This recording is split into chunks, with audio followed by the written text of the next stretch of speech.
Did you see that? My hands just did that. And it's all thanks to these little neat controllers. A lot of headsets come packaged with controllers, so you can pretty much do anything that you can think of. You can use these to make actions, move around, and so on. The most popular ones by far are the Meta controllers, and for good reason.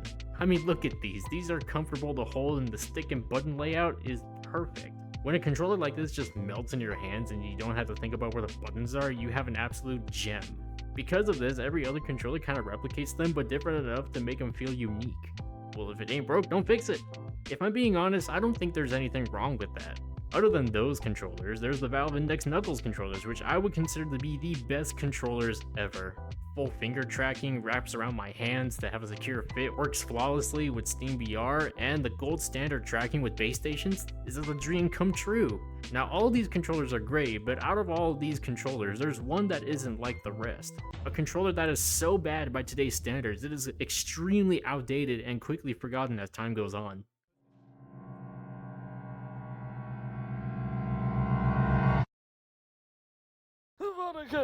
This is the original Vive controller, or the Vive ones as they're called. These are weird. The Vive ones were made in collaboration with HTC and Valve with the release of the HTC Vive back in 2016.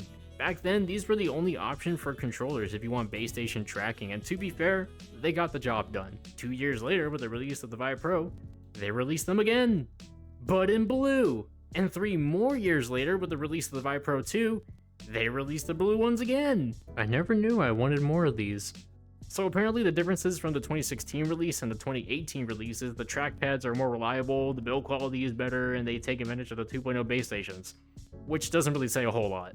One thing you'll immediately notice about these controllers is this giant mole right here. Instead of a traditional thumbstick, we have a trackpad for movement and performing actions. Although I think a lot of games don't really require you to slide your thumb around, they just require you just to hit the trackpad in a certain direction, like a D-pad, which is okay.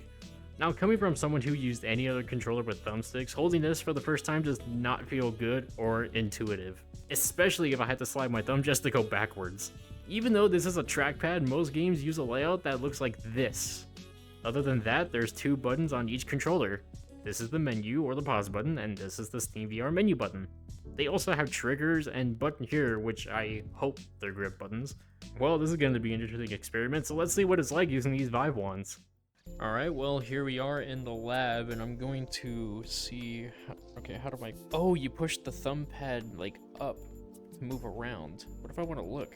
Okay, and to look around, you just press on the trackpad to just look around like this. This is weird.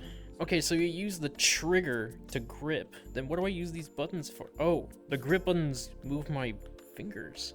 Alright, well that was interesting. I mean, I think this game was like made for these kind of controllers in mind anyways. Let's try some Beat Saber actually. Alright, let's just go ahead and try out a track then. I'll do one of my favorites. Let's do one of my favorites. I'll do Firestarter on... Do I want to go expert? Screw it, let's go expert. Oh my lord, just swinging these things around. These are not that bad to like use as like light swords, but these really make me want to just like chuck it across the room because of how top heavy they are. These controllers are very heavy. Oh my god, stop. Every time I keep swinging, like the top part of the controller is like making it so heavy to where it feels like it's sliding off of my hand and I'm just gonna throw it up against my wall. Alright, let's not do that song anymore. Let's go to practice and go to one of the fastest parts of the song. Oh, I'm already regretting it. Oh, I'm regretting it. Oh my god. Okay, so the weirdest part about this is that in the last game, the trackpad is the only thing that vibrates. I mean, if I'm just like selecting this, the trackpad is the only thing that's vibrating, but when I'm I'm out of breath. Hold on. I'm not even, it's only like a few seconds of the song. Yeah, but when I'm swinging the swords around and hitting the blocks, the whole controller vibrates. Like that doesn't make any sense. Like if you have like vibrators in the controllers, that just use the damn thing. All right, that's enough Beat Saber. Let's move on to something else. Now, this is a favorite game of mine, which is Bone Lab. Okay, let's see. Okay, the grip buttons on these things are still this, and oh, the trigger's actually my index. All right, let's just, oh, okay, so yeah, so these triggers have like a clicking thing and you push it all the way down, so in order for me to like pick something, I gotta actually click it. That's actually kind of, it's actually kind of useful. All right, let's see, how do I move? Oh my god, moving around with the track pads, man. Okay, how do I jump? Okay. Okay, pushing the trackpad down makes me jump. All right, let's try this. Oh, can I? Give it to me. Wait, hold on. Can I? How do I spawn my menu? Oh, okay. So my right pause button does that. Let's go to DevTools. Oh, great. Oh yeah, because I definitely have a B button. Let's see, give me a pistol. I mean, I don't know. Give me a 1911. Yeah. All right, and I need to get some ammo. Okay, dropping items like these vibrates the trackpad. I really gotta stop bringing up this freaking trackpad thing because I think I got my point across. Oh, I don't have to hold the grip buttons. I just gotta like press it like a button. Okay, let's go ahead. Get some ammo. Get some ammo. Get some ammo. Get some ammo. I'll figure it out. I'll figure it out eventually. Man, without additional buttons, I can't really do anything. I can't even load a gun. Okay, perhaps I'm speaking too soon. Let's try something else. Maybe I could do better just racing. This is actually one of my favorite levels in the game, so hopefully. Oh my god. Oh my god.